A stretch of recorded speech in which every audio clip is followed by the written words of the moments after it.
Hi guys, this is an update on my Philodendron Scandens or Heartleaf. I forgot the other name. It starts with an H, Hedis something. And she is now in a 3 feet or 3-footer trellis. And don't worry, everything will be linked down below what I'm using. I'm actually using 2 bamboo trellises to help her up. She has gotten really massive. So I just decided to do that very, very recently. I actually did this maybe a month ago. Maybe it has been, I would say, less than 2 months ago, I think. So if you are interested in connecting with me, all my social media accounts are in the description section, including what I do provide for this particular plant will be also down below. So if you're curious about that, they're all down below. I hope you enjoy the rest of my plant vlog update, that you're going to hit the like, subscribe, and of course the bell so you're notified every single time I do upload a new video. If you want to talk about this particular plant, feel free to do that in the comment section as usual. So for light, she sits about 6 feet away from an east-facing window.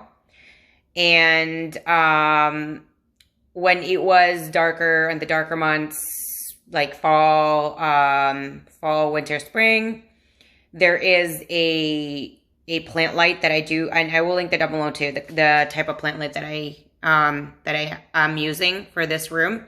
She is 6 feet away from that, and there's only one bulb that faces her direction. So that's to do that. If it's really cloudy in the morning, because it's an eastern facing window, they don't get any light in midday and afternoon, then I will keep the light on, like the plant light, in the darker months for 12 hours.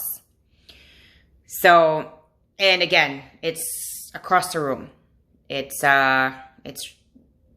right close to where the window is. And the soil is an all potting, fast draining, but all-purpose potting soil, and I will link down below what are other ones I can recommend if I cannot find the one that I am using. I do use, I recommend Miracle-Gro because they retain so much water. This is a water-loving plant. Let's not get that confused. However, there's a water-loving and there's something that is completely going to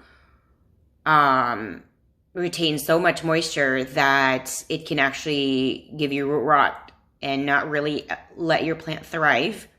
So you need a really good quality potting soil. I wouldn't recommend a too fast potting soil like a cactus, succulent, or a palm, or orchid bark or something like that, because they do they do prefer to be on the moisture side than in the drier side. So I typically water this plant depending on the season, depending on what they need, depending on what she wants. I water her between 1 to 2 weeks, or 7 to 14 days. How I measure that is I have an alert. Let's just say, because every 3 to 4 months, they always change. I live in the Midwest. I live in Indiana, where we have winter, spring, summer, and fall. So spring and fall, what I've noticed in my environment is that they water about the same frequency, which is not as frequently versus summer and winter. Water less frequently, and so let's just say in winter and summer, this is an example. This is not exactly what is going on with this plant. I water this plant every 7 days. In spring and fall, it could be 10 to 14 days.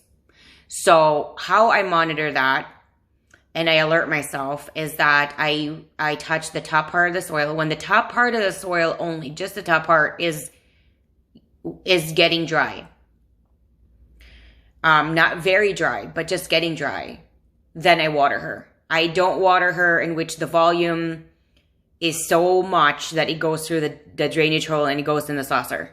When it does do that, I am putting too much water. I just water enough. This plant prefers to be watered more frequently than watered less frequently with higher volume. I've also noticed that it also doesn't prefer to sit in water. So if, for example, you gave it a half a cup of water and the water goes through and sits in the saucer, I would wait 20 to 30 minutes and then dump that, because they don't want to sit in it. If you're watering and it does go through rather quickly, that means you let her dry a little too much. So maybe if you're watering every 7 days, or let's just say 7 days, maybe she needs to be watered every 6 days, and just kind of check on that, because I don't give her like a ton of water, but I do water her when the top part is dry.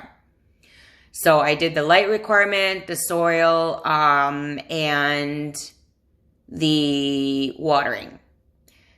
Everything that I am providing for her every time I do water her is that I always feed whatever is in the description section. So if you're curious on what I am doing and your Philodendron Scandens or Heartleaf is not thriving like this,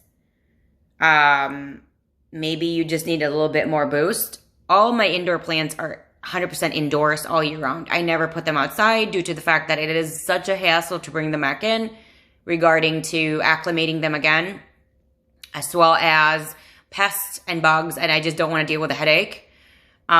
So I've had really bad experience putting plants outside and then indoors and stuff like that. They just die for me. So I just get them acclimated all year round indoors, and I never recommend to put them outside. If you want to do that, that's your personal preference. I never recommend that, because I've had very bad experience, and to me it is such a big issue to acclimate them again, acclimate them outside, acclimate them coming in. If you guys have any questions, comments, anything you want to chat about this particular plant, let me know down in the comment section below. I love hearing from you guys all the time. Thank you so much, and I'll see you guys again next time. Bye.